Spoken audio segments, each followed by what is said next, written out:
Տեր Վարդանես, եկեղեցականների հանդեպ ճնշումները գնալով շարունակվում են եւ այսօր հայտարարություն հնչեց Նիկոլ Փաշինյանի կողմից, որ եկեղեցականները պետք է հարգվեն եւ պետք է նաեւ հայտարարագիր լրացնեն։ Ըստ ձեզ, ինչին է տանում այս ամենը, ինչ են այս կարելի ասել ճնշումները, մենք նաեւ գիտենք, որ եկեղեցին այսպես թե այնպես հարգվում է։ Նախ այդտեղից սկսեմ, նախ դա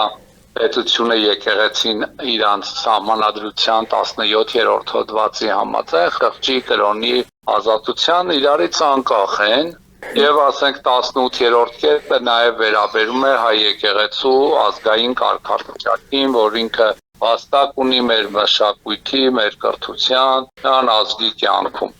Այս կետերը ինքը հաշվի չի առնում, չնայած իր խոսքին ասում է եկեղեցին պետությունից առանձին է, բայց առանձին պետություն ինքը նախ հասարակությանը խափում է, տպավորություն ստեղծելով, որ մենք հարկուտուրք չենք վճարում։ Այսինքն եկեղեցին ասենք չի կարող օրինակ հոսանք օգտագործի, հոսանքի վարձ չմուծի, չգիտեմ շահույթ ունենա,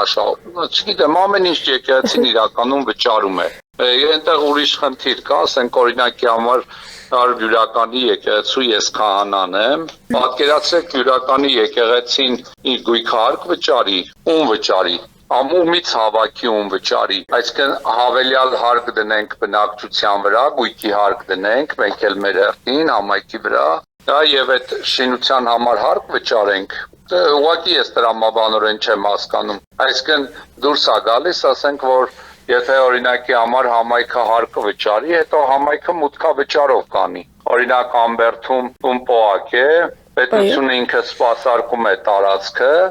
մուտքավճար է դրել 1500 դրամ մի անձին։ Այսինքն սրանից հետևություն, եթե նման օրինագիծ են մշակում, նշանակում է, որ պետք է մուտքավճարով լինի, որպեսզի շինության համար հարկ վճարվի։ Այսինքն բնակչության վրա հավելյալ հարկ պիտի դրվի, չէ՞ որ մենք պիտի այդ հարկը հավաքենք, որ իրան տանք։ Այսինքն այս մարդը չի հասկանում, ասենք, կամ իրեն սխալ ուղղորդում են, կամ ինքը իրավիճակը չի տիրապետում։ Այսինքն որտեղ է եկեղեցին հարկ վճարում, գույքահարկ, որ այստեղ չի վճարում։ Հիմա ես մեքենա ունեմ, մեքենայի գույքահարկ չեմ վճարում, բարձր վճարում եմ։ Տուն ունեմ, այգի ունեմ, ասենք, վճարում եմ հարկ, թե չեմ վճարում եկեղեցական լինելով, իհարկե վճարում եմ։ Նաև պնդում է, որ պետք է բոլոր եկեղեցականները հայտարարագիր լրացնեն։ Ասենք Ժողովուրդ ջան, հիմա ասենց ասեմ ինքը իր տրամաբանությամբ լինի, որ օրինակ գյուղացին մատաղ է անում, 7 տուն բաժանում է, 8-րդն էլ պետք է տանի եւի իրանց տուն։ Բայց ինքը այդքան ուտի ինչ կա այդքանը ուտի։ Այսինքն եթե մարդը մատաղ է անում, ողորմություն է տալիս, իր եկամուտը արդեն հայտարարագրած եկամուտից ասենք բարեգործություն է անում։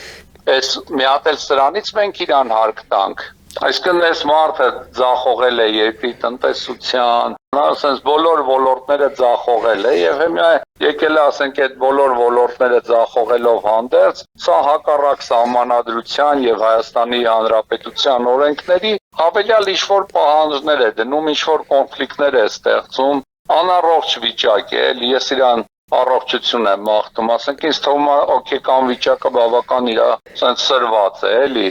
ինքը չի տիրապետում, ասենք ինքը 8 տարվա մեջ չի հասկացել, որ սահմանադրությամբ եկեղեցու ներքին գործերին խառնվելու կարիք չունի, ասենք եկեղեցին բարեփոխելու կարիք չունի, եկեղեցիներից բարեվարկելու գործը իր առաքելությունից դուրս է։ Սա փաստորեն իր նախընտրական ծրագրում էլ է ներառված անգամ։ Այսինքն սա նախընտրական ծրագրում հակասահմանադրական կետ է, այսինքն սա օրենքից դուրս է, օրենքը նման լիազորություններ իրեն չի տալիս, հակասահմանադրական է։ Չի կարող ասենք, նայեք, մարդը ուղղակի չի պատկերացնում երկրի տնտեսությունը, արտադրությունը, չգիտեմ, հոգևոր մշակութային ոլորտը, այսինքն ինքը եւ պետական, ասենք, համակարգի կառավարումը ձախողելուց հետո փորձում է ձախողել նաեւ մնացած համակարգերը, որոնք արդյունավետ գործում են։ Այսինքն բոլոր ժամանակներում գործեց եկեղեցին, ասենք խորհրդային շրջանում,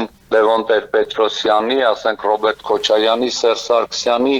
իրանք չհասկացան, որ եկեղեցին պիտի հարկվի, հիմա Նիկոլ Փաշինյանն է հասկացել, որ պիտի եկեղեցին հարկվի։ Անլուրջ է, էլի, ասենք, չգիտեմ, էլի, եկեղեցին ինքը ինքնաբավ կառույց է, իր հոգսերը հազիվ սենց հոգում է հազար ու մի սոցիալական, տնտեսական խնդիրներով, հիմա էլ ասենք, որ այսօր ցավոք իմացանք, որ Ստեփանակերտի Աստվածածնի Սուրբ Հովնանի այդ մարտաճարն են ադրբեջանցի վանդալիզմի ենթարկել, այսինքն նավիրել են Ստեփանակերտի մարտաճարը։ Ինքը այստեղ մի աղմուկ է անում, այդ ամեն ինչը սենց ասեմ, այդ աղմուկով լրացնելու արդարության ձայնը։ Պատմական արդարությունն է ուզում ուրանա,